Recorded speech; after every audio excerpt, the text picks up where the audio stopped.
in that grammar phase, I would say that's through elementary school. What you're doing is you're teaching them about the world, but you're doing it in terms of the true and the beautiful, right? So you're showing them what a healthy, ultimately husband-wife relationship and then a dating relationship looks like by saying, I am going to show you how men treat women by taking you out for an ice cream sundae.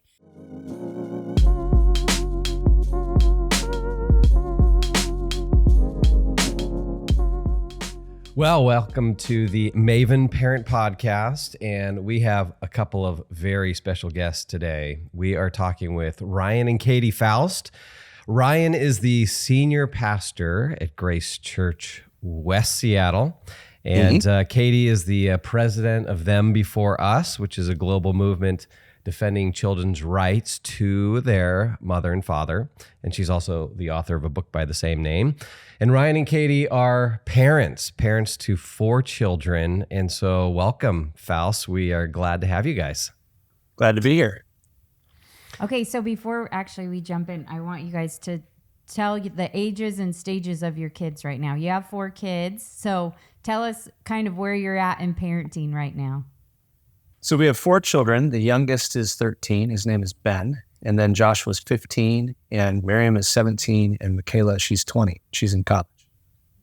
Okay, so we always like to start with just hearing your guys' story a little bit to let our listeners know who you are. So we'd love to hear both of you just how you came to Christ. Did you guys grow up in Christian homes? Was this modeled and discipled in you from an early age? So briefly, just tell us that. You want to start? I will, but first I'm going to take a sip of water out of my beverage glass. I love it. I'm going to say cheers. Out of your Cheers. Maven Cheers. tumbler. Out of my Maven tumbler. Cheers, yes. but this is a non-alcoholic cheers. That's exactly this right. is a Christian podcast. Well, and we're Baptists, so we only drink alone. Okay. So Yes, anyway. and you have a Maven tumbler, Katy, because you and Ryan came out for our Maven conference. Was that just last year's Maven conference? 2022. And so you have Maven merch because I have Maven merch. You guys came from Seattle to Southern California and were a part of our Maven conference. So thanks for Ryan, the plug for Maven merch. Well, Ryan lived it up in the green room. I think you're going to remember that green room. Oh, yeah, that was great. Yeah. Comfortable. Very comfortable. Feet up. Maven Green Room is legendary. Yeah. Somebody made some baked goods. Somebody made some cookies. Oh, yeah, heavens. Okay. That was Debbie Chan, one of our Maven staff. She makes a mean chocolate chip cookie. I know. Which can actually, they're so good they can bring salvation, which we were talking about your guys' salvation. That's true. See that transition, Nice that smooth transition? Tie it in. Good job. Well, I didn't grow up in a Christian home. Some people that follow my work are a little familiar with the backstory, which is that my parents were married till I was 10, and then they divorced. My dad dated and remarried, and soon after that, my mom repartnered with a woman, and they've been together ever since I was 10. And so we have navigated, split homes, both as my adolescents and then even as my kids, were born and grew up. I've thankfully remained in contact with both my mom and dad and their respective partners. Became a Christian when I was 16 after being invited to a youth group from a friend, and officially gave my life to Christ at a Billy Graham youth crusade in 1992. And then still had a very messy Christian life for the next couple of years as I figured out what really surrendering all looked like. And then went to college in Minnesota when I was 18 and met Ryan on the 3rd day of freshman orientation, which let me just say that the first meeting, he was coming down the hall to literally tell me to shut up. He was like, what? How could one woman be so loud and so disruptive, right? So he's stomping down the hall because I'm halfway down, 5 doors down. He throws the door open, and he's like, hey, hi, I'm right. All right. So we dated, we dated all 4 years of college and really kind of grew together in our Christian walk because we were both baby Christians. So that's my short intro. Love that. my parents divorced when I was 3. My dad had a Catholic background, my mom a New Age background. And so my father impressed upon me, age 4 or 5, just how important God was in church. But in terms of his faith and being in the Christian world, it really wasn't it wasn't Christianity. And so when I was about 8 years old, I had a good friend. We were walking to soccer practice, and he and his brother started sharing the gospel with me. And so, they'd say things like, hey, if you were to die, how do you know for certain you'd go to heaven? And my heart starts pounding. Wait a second. Am I going to die? That kind of thing. Well, what happens if, I don't go to heaven? And they were like, oh, well, then you go to hell. Well, what's hell? And they explained it to me, and I just got really scared. And they said, well, if you want to make sure you don't go there, you got to meet Jesus. I was like, how do I meet this guy? So they invited me to church, Awana. I went. At the end of the night, if you want to meet Jesus, come forward.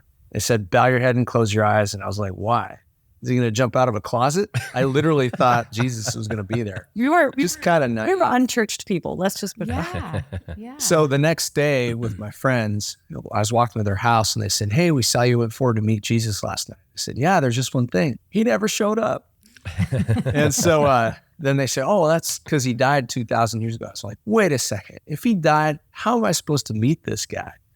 And I said, I died on a cross, buried, 3 days later raised. And all of a sudden, all the imagery in the Catholic Church made sense to me.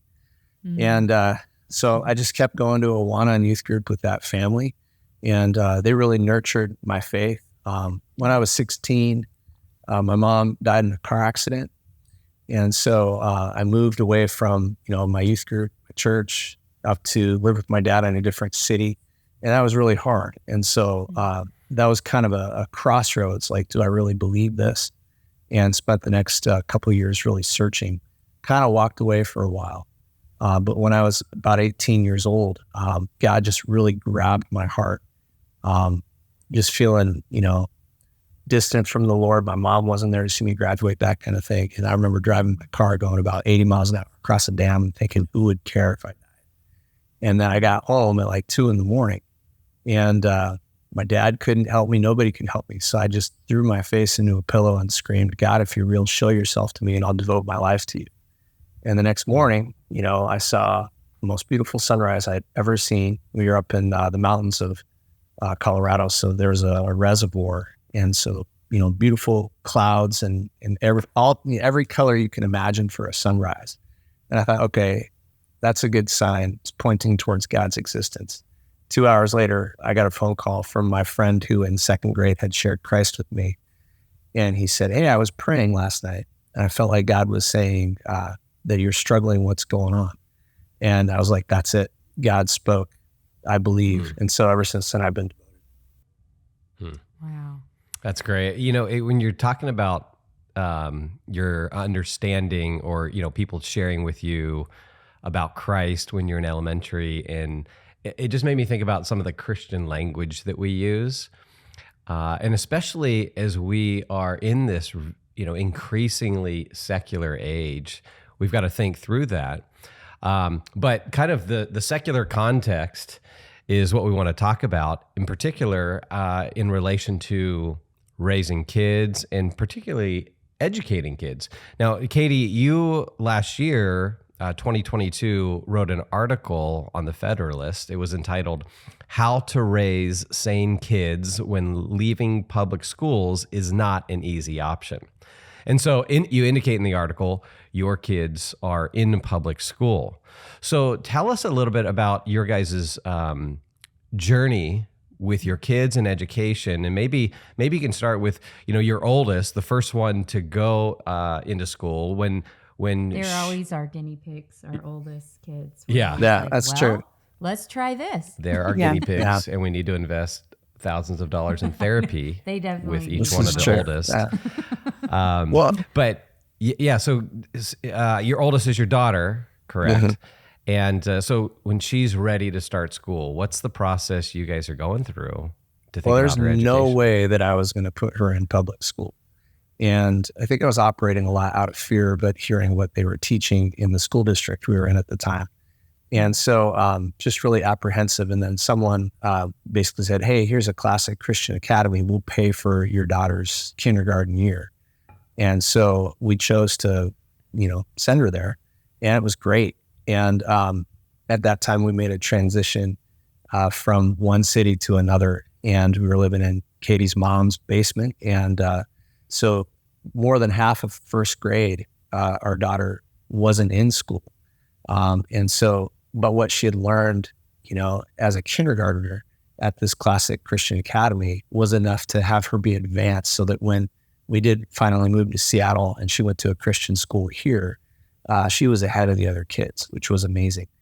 And so the Christian school here, it was connected with our church. And so we got a good price and we could afford it on a pastor's salary. So we had all of our kids go there until they reached sixth grade. And then we gave them the option, where do you want to go? Do you want to continue in this Christian school, or do you want to go to public school? So giving them each the choice. In middle school, they each went to public school. And, there's just a lot of trying to help them understand what they're going to be learning. So you need to be open and honest with us. Tell us what you're learning. We're going to walk through that stuff. We're going to, if there's conflict, we're going to work together with your teacher and the principal and other students. And, for me, I remember saying to our oldest, okay, you must get good grades. And you need to make sure that you're not doing drugs or alcohol and that you're not sleeping around. And you do those three things, you're going to have a lot of freedom. And so she did really well. She went all the way through high school and public school. And I think she thrived. And then picking the college that she went to, she wanted to be in a different environment. And then she realized, being in that different environment at Christian school, that holy cow, like the public school in Seattle is crazy. And, so I think she appreciated it. Plus, in high school, actually junior high, sending them to Worldview Academy was essential, because that's just, training in apologetics. And, they would have questions and doubts. And, our daughter said to me at one point, she was really mad for about a year because something she learned in school and didn't want to tell me. And then learning at Worldview Academy. And then eventually when she brought up the subject, I think it had to do with Christopher Columbus. And just being able to talk through those things and show her some books and first source material. And that really helped her. So sort of a couple philosophical frameworks that we've used to figure out schooling at different ages. We wanted to give our kids a private school education in elementary school, right? That was kind of our framework and our goal going into it, because that is the stage where kids they're not able to critically process what they're being taught. Once they get to middle school and high school, they can sift through fact and fiction. But our goal, our aim was to say, okay, we're going to send all of our kids to private school in elementary school. And that worked for kid 1 and kid 2. But for kid 3 and kid 4, that school shut down. And so our 2 boys had some elementary school in public school. But we had been doing youth ministry since before we were married. Yeah. And what we saw kind of 2 errors that parents fell into. This massive overprotectionism, where the kids were never exposed to anything in the world. And then they would get to college and be confronted with the possibility that it wasn't a 6-day creation and they'd totally fall apart, right? Because they had never, ever had to encounter any of the challenges of the world while they were in their parents' home. The other one was this absolute hands-off free range. The kid is self-identifying this and setting their own limits that. And we decided that we weren't going to be that laissez-faire with our kids. And so we wanted to give them lots of guidance and lots of structure in elementary school. But the other thing that we wanted to do is we wanted to shepherd our children through everything they were going to face in the world while they were in our home. So they would not get to college and confront questions about evolution or other religions or socialism or sex and gender questions and go, oh my gosh, I've never thought of this before. Oh, this wrecks my faith. We wanted them to wrestle through those questions while we were physically able to shepherd them through it. So that is sort of the I would say the overall guideline. And Ryan's right. We do allow our kids, once our kids get to middle school, we do say, you've got a lot of control over where you go to school. Our requirements are, especially for our high schoolers, honest, tell us everything. Who you're with, where you're going, when you're going to be home, who's driving you. Do you think there's going to be alcohol there? I mean, you give us You give it all to us, and we don't penalize them for being honest. So honest, legal, and moral. And if you're doing those three things, you run your own life. And I would also add that, when our oldest daughter, when she started kindergarten at this classical Christian school, they talked about the trivium approach. And so the idea in elementary school, kids they're really good at memorization. They absorb. So the idea of saturating them in truth and beauty. And then in junior high, they like to argue. So teaching them logic and apologetics. And then in high school, they need to learn rhetoric and how to present themselves. And so it's kind of like high control when they're young and create good boundaries, and being on the same page is key. And then releasing that more and more as they get older. So by the time they're in high school, they're living as an adult in your house. They're running their own lives. Our high schoolers were like, you figure out how to spend your time, your money, which sports you want. I mean, all I do is sign releases and register them for things. That's literally half of my life, registration. Yes. So that's just sort of some kind of philosophical guidelines for kind of why we've made the decisions that we've made with our kids. Yeah. Well, I love what you guys are saying, because I mean, it just resonates with so much of what we've said on the podcast. So for those who are listening, I just want you guys to know that the Fausts back us up on what we say. But I co-wrote The Practical Guide to Culture with John, and we use an analogy in the introduction, which is, I think, right along with this approach. But the analogy has to do with surfing and me teaching my kids how to surf, and how the first step is protecting your kids from the ocean. But that is a short-term goal. The long-term goal is that we teach them, equip them, train them so they can paddle out and surf all by themselves. And that's exactly what you're talking about here. There is appropriate protection to lay a foundation, to equip them with the truth, right? That grammar stage, which we've talked a lot about, the 3 stages of the trivium, and we've kind of characterized it as, teach the what, then teach the why, and teach the how to, that rhetoric stage. And nicely put. I'm like, is that a Kunkel original? That's really nice. Yeah, it is. It's actually something I included in a chapter I wrote. Oh my word.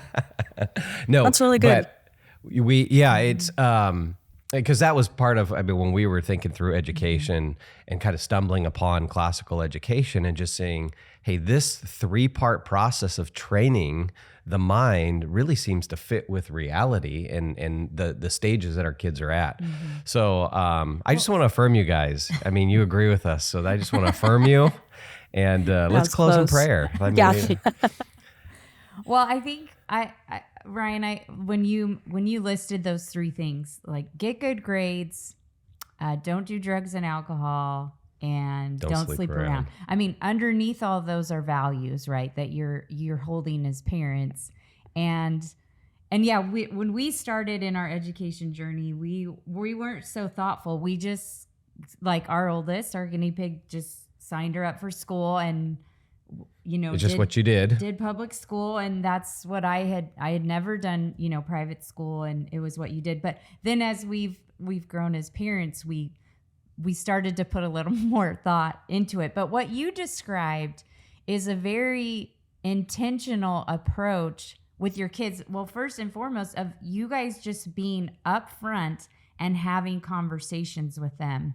And even in these distinctive stages, I know because I know you guys, I know you were talking even before the junior high age, you were having conversations because you're laying a foundation not only of a biblical worldview, but and this is the culture around us, and this is what they're saying. So right.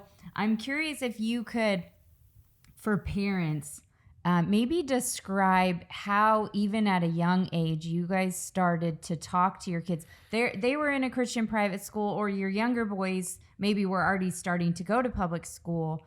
Of how did you lay a foundation of what you were talking, Katy, which is trust? Because for us to let our high schoolers run their own lives, which should be every parent's goal, actually, because we want them to start to run their lives while they're still here, like you said. So then when they make mistakes, they're not quite so heavy. When they're needing feedback, we're there to give the feedback. So how did you guys start that when your kids were young? So I think a big mistake that parents make is they try to give a lot of freedom when kids are young, and then they don't have consequences. They don't follow through. Let your yes be yes and your no be no, right? Well, if you're not doing that, then kids walk all over the parents. And then a lot of parents, they clamp down when they're teenagers, but by then you've already lost all opportunity really to parent your kids. So I think really like being in charge and control and then letting it out as they get older. We watched a Focus on the Family video probably when our kids were 3 or 4, and they talked about it's kind of like flying a kite, right? So short string and you're going up, and then once you get the thing in the air, it's kind of wobbly, but then eventually it gets up there, it's soaring, and that's like training children. And so fascinating. I'm like, this is a really good analogy. And I mean, like the truth is, like, that article you read that you mentioned, Brett, we just wrote an entire book called Raising Conservative Kids in a Woke City that's coming out in September, and where we detail all of these things. But it was largely me and my co-author that were writing. So this is fascinating. I just want to hear Ryan's answers to all of these things. Like, he's remembering things that I didn't remember. Ooh, the kite. Probably should throw that in at some point. That's a good one. Yeah. So aspects of it are like, I do, you watch. Let's do it together. You do, I watch. Now do it on your own. Mm-hmm. So whether that's laundry or cooking eggs or, you name it. Same with church, like if you have parents that are not convicted about making church and fellowship a regular thing, then the kids aren't going to make that a regular thing.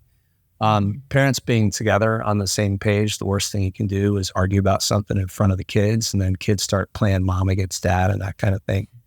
And so, there were times I'd come home and the kids are doing something I totally disagree with, and okay, let's go have a conversation behind the scenes, and just really being purposeful to, try and be on the same page, and me learning, okay, my standard's too high here, or, hey, we haven't really talked about this, so we do need to come to a conclusion about it. In terms of dating, I read a book by... He's going all the places. Is it Dennis Rainey, I think? Isn't it dating your Dennis daughter? Rainey from Family Life. Family Life? Yeah.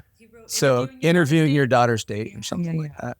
So in the book, he talked about that. She was asking about the elementary school. Well, no, he said you date your daughter when she's 3. Huh? Right? Hey, Oh, you have guys. to start taking her out. Yeah. Hey, I don't want you to disagree in front of us, please. Don't. Oh, yeah, that's right. I hear you makes have me to feel edit out the uncomfortable. disagreements, right? Yeah. Oh, no. No, There's so- no editing. Yeah. So regular dates with each of my girls, and then treat them like you would want them to look for a man to treat them. So you're showing them what a good man is like. And then doing that regularly and talking with them about, hey, when you get to a point where you're interested in boys and you want to go out on a date, I need to know the person, and I need to give permission. And if I think this person's not going to be good for you, you need to give me permission to say, no, you can't date that person.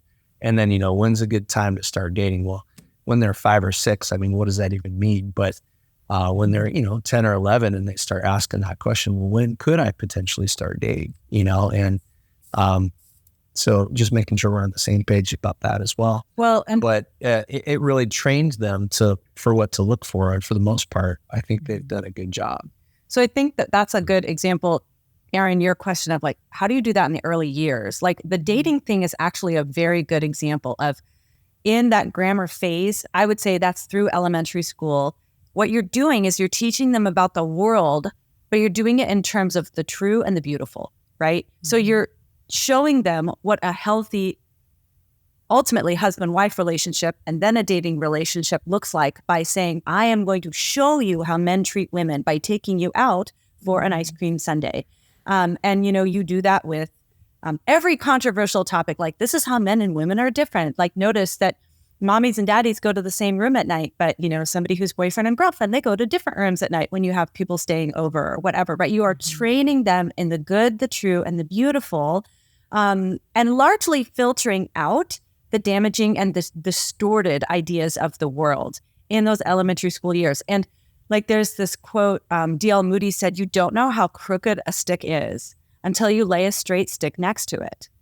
And so the world is filled with crooked ideas and filled with crooked and damaging ideologies. That grammar phase is the time where you have got to let them hone a straight stick on all of these topics. Life, male, female, marriage, sex in an age-appropriate way. The nature of America, the history of America, the goodness of racial differences, and the purpose of being made in the image of God as your primary identifier. You have got to hone their straight stick by pouring the good and the true into them when they're young. And as much as possible, filtering out, right, these distortions that the world is going to try to teach them about sex or marriage or life or race or whatever it is. And then when you get to middle school, that's when it's game on, right? That's when the massive worldview training really kicks in. Mm-hmm. So I think if you've been consistent all the way up till middle school, by the time they're in middle school, you've pretty much won the battle. But the inconsistency prior to that makes it that much harder later on. Yeah. Hey, give our listeners maybe a little bit of an inside view of what these conversations look like. Because you're talking about, here are the things that we need to be having conversations with our kids about.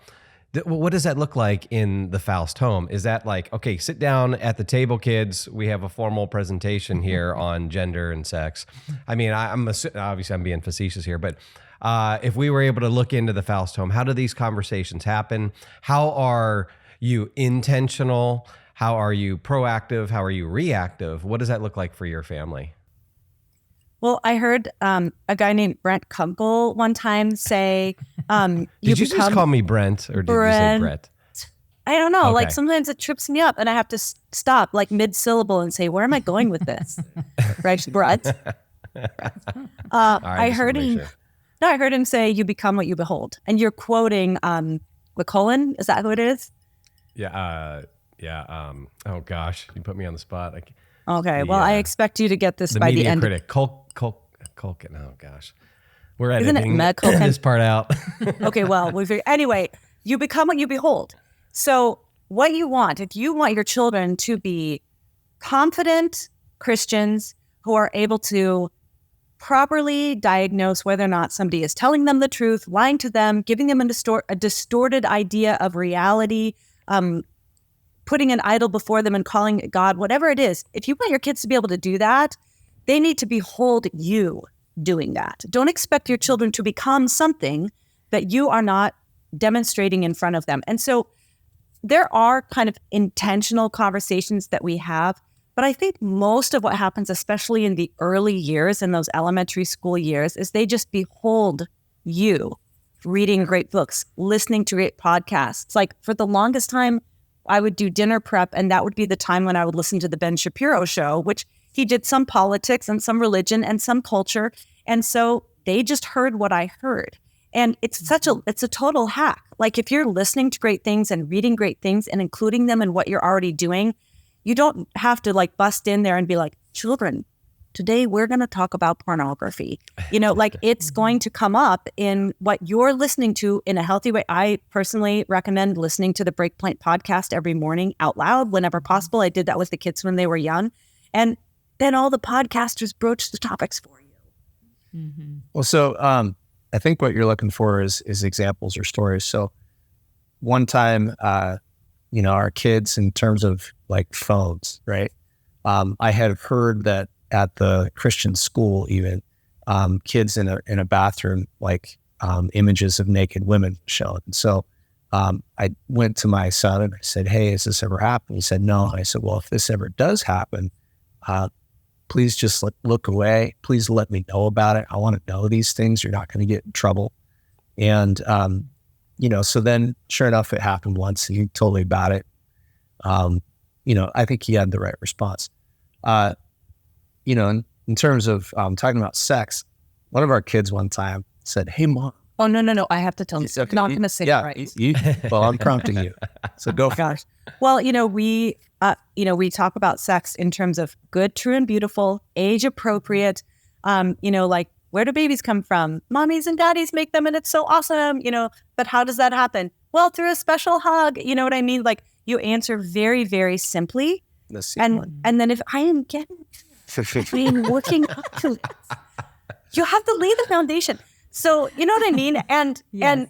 you don't give them this long, detailed explanation. You answer simply, and then if they need more information, they ask again, and you answer simply. So you do that for a long, long time, right?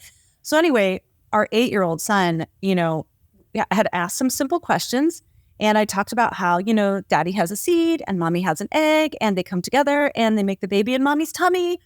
And he knew where the seed came from, from previous conversations. And he goes, yeah, but how does the seed get it? Oh no, Mom. Do you have to eat it? And because it goes in your tummy. Right? That's very logical. That is very, very logical, right? So then I will say, back to Ryan's thing about you can come to us, you're not going to get in trouble. Another huge way to make sure that there's open channels of communication is what? How did you answer? No, just I first have to say, parents are right now going, wait. How did you answer that?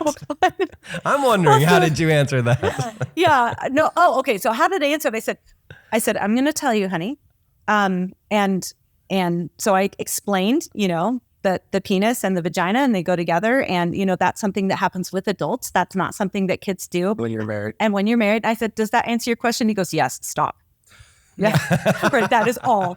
But other huge important thing about these conversations with kids is what we call the no flinch rule, right? Where when they say, oh no, Mom, do you have to eat it? Or they say, actually, somebody did show me that in the bathroom at the private school with their cell phone, and I'm in 3rd grade, right? You have what we call the no flinch rule, which is you don't flip out. You don't say, oh my gosh, how could you ask that kind of thing? Or I am going to call that principal. I'm so angry. How could they do that?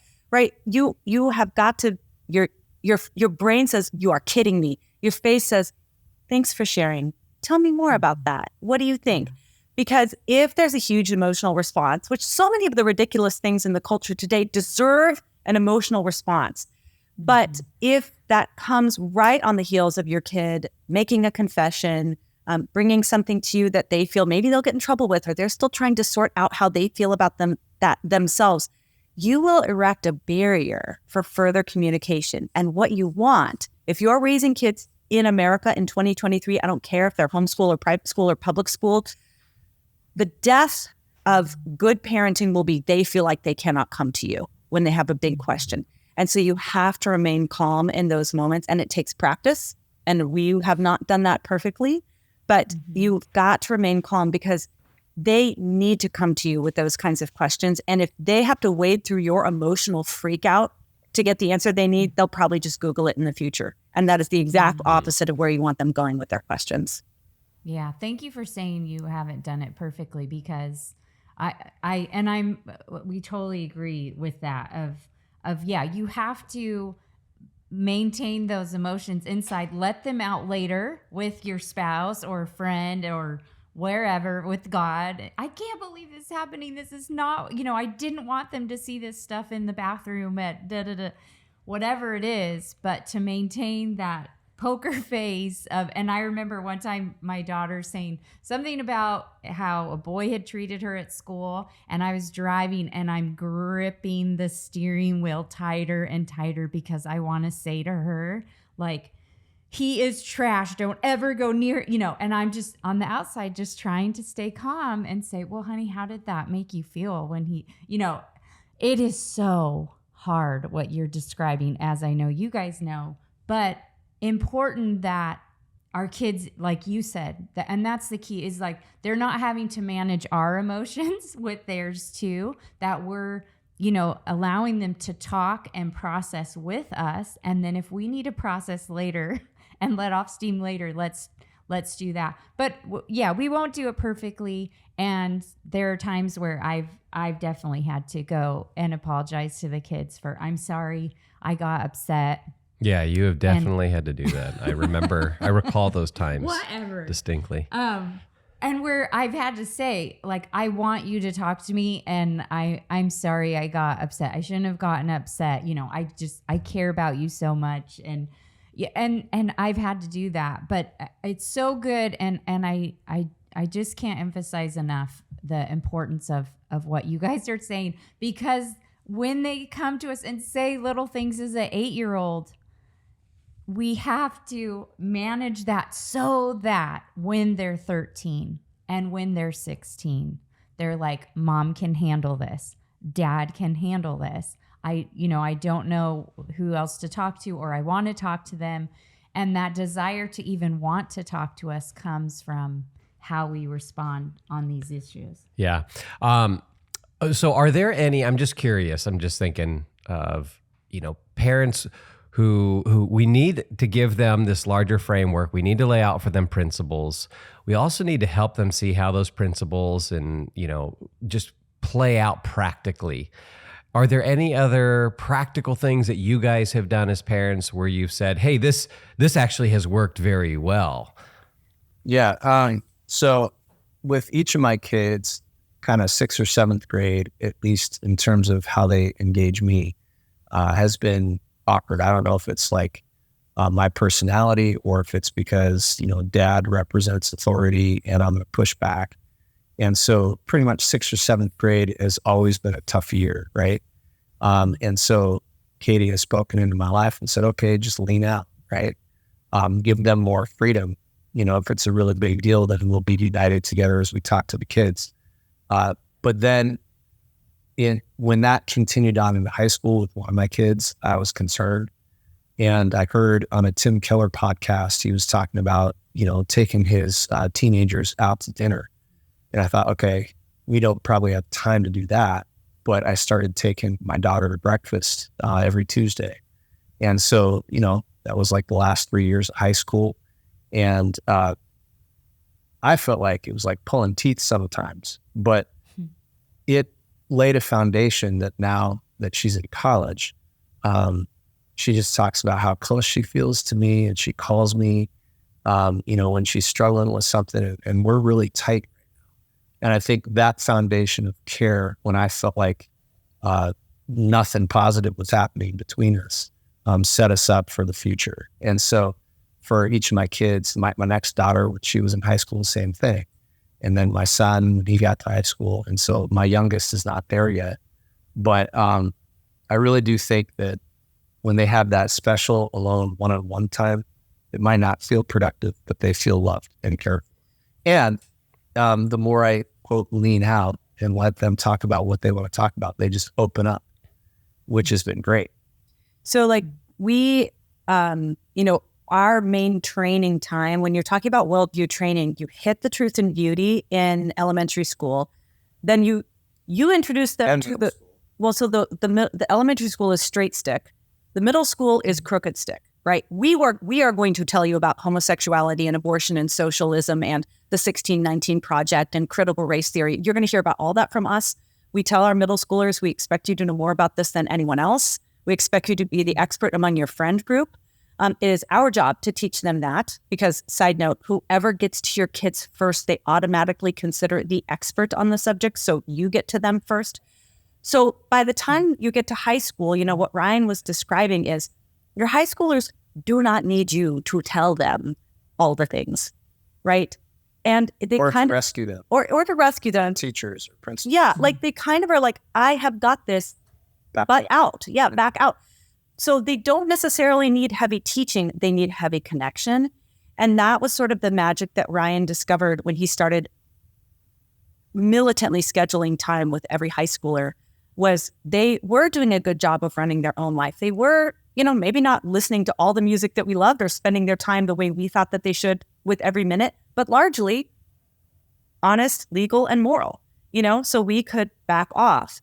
And so they didn't need heavy teaching, but they did need heavy connection. And that was like Ryan, absolutely.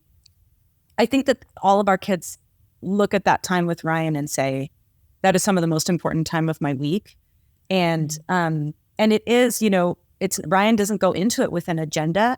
I think you guys read scripture. Sometimes. Yeah, but he really lets the kids just say what they need to say. And I think that them just knowing that it's on the calendar and they're going to be with dad is really helpful. Yeah. Have you guys found in particular that the one-on-one time, even I'm sure the scheduled time, but I'm sure Katy in the car running them to soccer or whatever, that this has really been one of the keys of them being in public school and having just some structured time like Tuesday mornings, but also, in the car here or family dinners. I don't know how all you guys have done it, but just that particularly with them being in public school, that these times have been so helpful in helping them process. Because high school, as we talked about earlier, that is their rhetoric stage. So now they're in these conversations and having it. And like you guys said, they don't want us to hold their hand on everything. So hopefully we've given them that good foundation. But this rhetoric stage now, they're in relationships with people who think differently than them, with teachers in classrooms that think differently than them. Do you think that's been a key to it? I think so. So as a parent, you have to shift in your role. So like when they're really young, it's like, this is how it is. You're directing. Right. Mm-hmm. And then middle school, you give them more freedom, but you're still teaching them apologetic type issues and really trying to be involved, knowing what they're learning in school and from their friends. By the time they get to high school, you're really kind of a consultant. And so you got to create an environment where they trust you and they want to come to you. And if you don't do that in high school, by the time they get to college, they want nothing to do with you. But I think if you do that well in high school age, then in college, it's like, at least my experience is to proactively come. I think, yeah, our college age daughter, I think, is closer to Ryan. Like, she calls him more often than she calls me. He really did a good job of establishing that. And what he did, especially in high school, is he associated talking with him with relief. Like if they brought something up that they were working through, processing through, a challenge they were having, they felt relief. And actually that should be the goal. Whenever they bring something hard to you, you build that in elementary school and middle school. But then I think you really, really made that your goal, was to say, if they talk to me about something, I want them to feel relieved. And that has paid massive dividends. Let me give you an example. Junior high, just in terms of how my daughter was dressing, didn't like it. And we weren't in agreement. We started to become in agreement, but then this is my oldest. So she just felt like I'm clamping down on that, but also in terms of, when she would come home. So we would always say, hey, when are you going to come home today? It's not like you have a straight line curfew. Well, I was thinking 11 o'clock. Well, it's a school night. You think that's why? So we talk it through, and then, so we negotiate and get down to like 10 p.m. is a good time, right? And then she'd come home a few minutes after that, and I would get really upset. Like, you said 10 and you didn't call me, and that was creating distance. And so at one point, just being humble, hey, so there's this distance, what's going on here? And she just said, well, I feel like when it comes to these things, you're just a little bit too militant. And so I felt like I had to just really back off. And especially because they were making really good decisions. Right. They were trustworthy. And so really convey to her, hey, I trust you. I'm going to give you more freedom here. So when she said 11, okay, I don't agree with that on a Tuesday night, but all right, 11, and so then she got to a point where it's like, recognizing the wisdom and coming home earlier, just it created a better relationship, and she'd actually start to want to listen to what I have to say. So, yeah. In terms of your how do you do it? I've always said the kid that I'm in the car with the most is the kid I feel the closest to. Like, car time is so awesome. And so I actually love carpool. Like I will totally pull double duty carpool, getting kids to and from school, putting their friends in the car. Carpool is evangelism and discipleship. That is what carpool is. I'm not kidding. Evangelism with their friends, discipleship with your own kids. I've always done this hack. I always $1,200 in speeding tickets. They're not speeding tickets. Okay, well, going too fast in the school zone. Going one file over what they would ticket me for. $1,200. Hey, it's okay. Aaron just got a speeding ticket 2 days ago, right? We're driving kids around a lot more than you guys.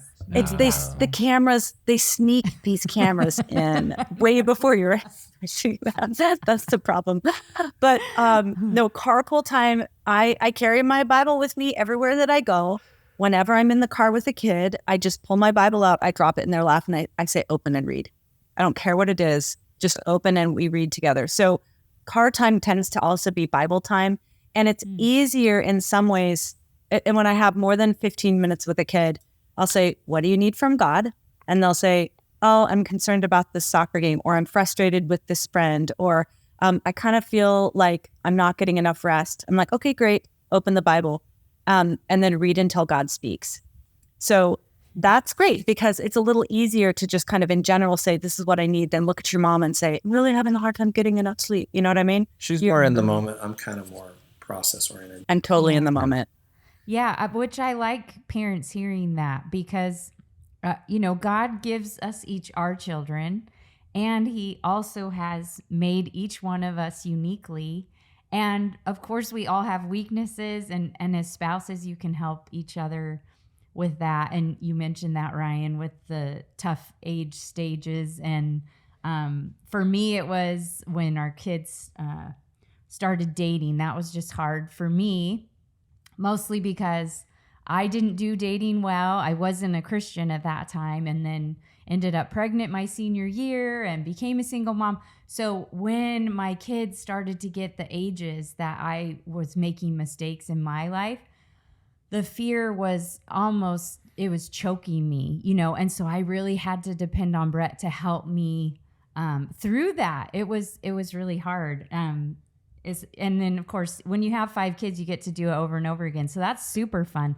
But it is good that we are unique. And Ryan, you're made a certain way and Katy's made a certain way, and it's good. And we can bring that into our parenting, and we don't have to be like the other parent.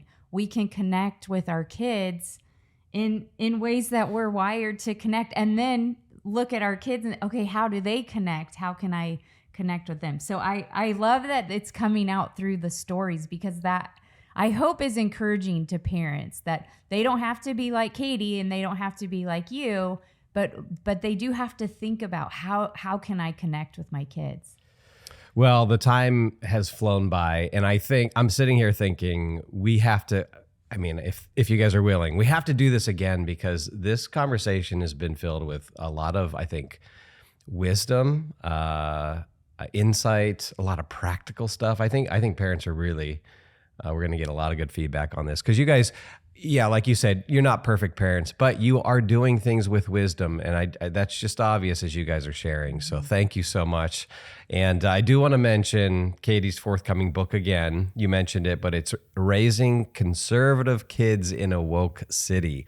And that looks like, is it still coming out end of September? End of September, yeah. Okay. And Matt, we may have to have Katy on to talk specifically about some of that. Yeah, I can see just the title. I can see the title being a little It'll be some interesting conversation. But well, thank you, Katy and Ryan. Thank you so much for sharing your wisdom with our families. Yeah. Amen. Well, thank you. Thanks for having us. And wherever you are, parents, homeschool, private school, public school, you don't have to be afraid of this culture. Like you are designed to be overcomers. You can disciple your kids to be overcomers. They are not doomed. You are not doomed. Like God and his truth, through your competent and connected relationship with them, can really make them influencers of the culture. So no fear. Maven exists to help the next generation know truth, pursue goodness, and create beauty for the cause of Christ. To find out more, check out maventruth.com.